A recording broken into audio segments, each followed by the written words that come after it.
हम यहाँ पे एम्ब्रॉयडरी मिरर वर्क वाला नेकलेस बना रहे हैं। तो यहाँ पे मैंने एक बड़ा मिरर लिया है और उसके ऊपर फैब्रिक ग्लू लगा लिया है। उसको मैं फैब्रिक के ऊपर इस तरह से लगा दूँगी और जो एंकर का थ्रेड आता है कॉटन का एम्ब्रॉयडरी, वो मैंने यूज़ किया है यहाँ पे। और मैंने डबल रखा है क्योंकि हमारा मिरर बड़ा है पेंडेंट के लिए।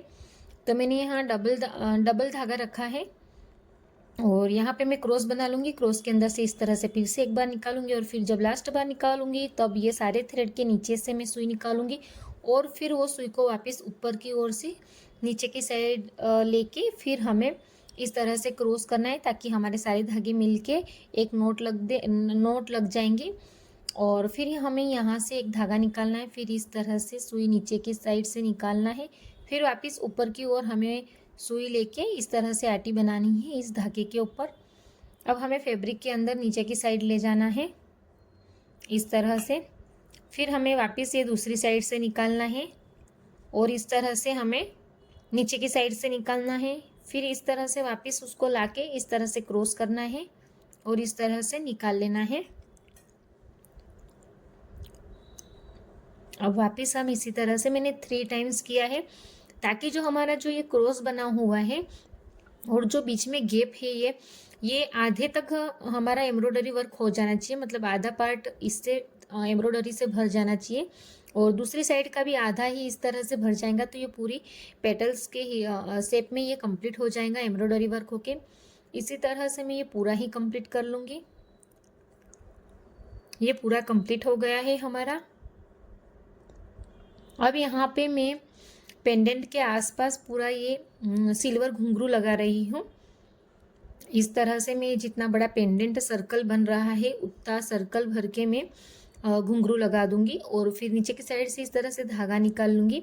अब ये सर्कल बन गया है। अब हमें इसको थोड़ी थोड़ी दूरी पे से इस तरह से स्टिच करना है। अंदर की साइड से सुई का धागा लेना है और जो घुंघरू वाला जो थ्रेड है वो बीच में रख के फिर उसकी दूसरी साइड से इस तरह से हमें नीचे की साइड से पास करना है हमारी सुई और इसे इस तरह से पूरा ही थोड़ी थोड़ी दूरी से स्टिच कर लेना है। इस तरह से हम ये पूरा ही कंप्लीट कर लेंगे।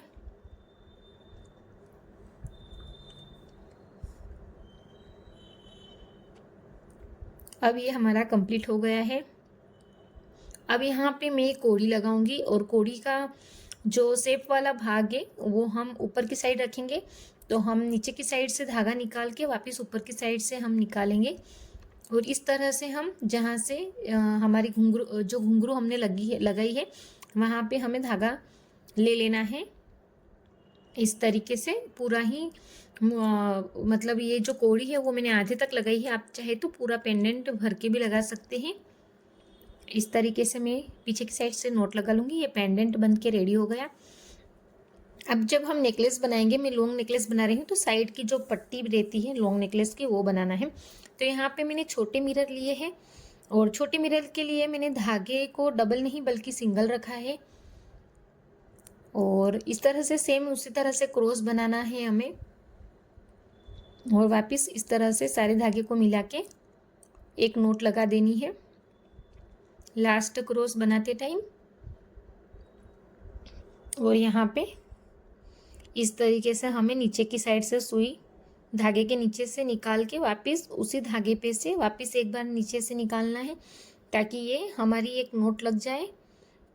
और सेम वही प्रोसेस, बस इसमें हम ये घुंघरू लगाने के बाद इसके अंदर हम कोड़ी नहीं लगाएंगे। इस तरह से थोड़ी थोड़ी दूरी पे हम इसे स्टिच कर लेंगे ताकि हमारे जो घुंघरू है वो इसके ऊपर फिक्स हो जाए। अब मैंने ये कटआउट निकाल लिया है सारे फैब्रिक में से, थोड़ा थोड़ा फैब्रिक थोड़ा थोड़ा सा रखना है और इस तरह से फैब्रिक ग्लू लगा के इसको इस तरह से हमें चिपका देना है। इसी तरह से मैं ये सारे ही सर्कल तैयार कर लूँगी और जब ये सूख जाएंगे तब हम इसके बीच बीच में इस तरह से धागा निकाल के एक एक पेंडेंट सिल्वर लगाएंगे।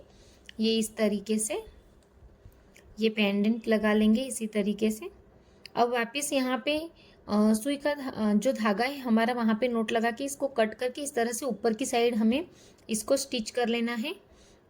ऐसे हमें जितना लंबा चाहिए उतने लंबे एक मिरर वर्क का पेंडेंट और एक ये पेंडेंट लगा के रेडी कर लेने। इस तरह से नेकलेस बन के रेडी हो गया। अगर आपको मेरी वीडियो अच्छी लगे तो सब्सक्राइब जरूर करें।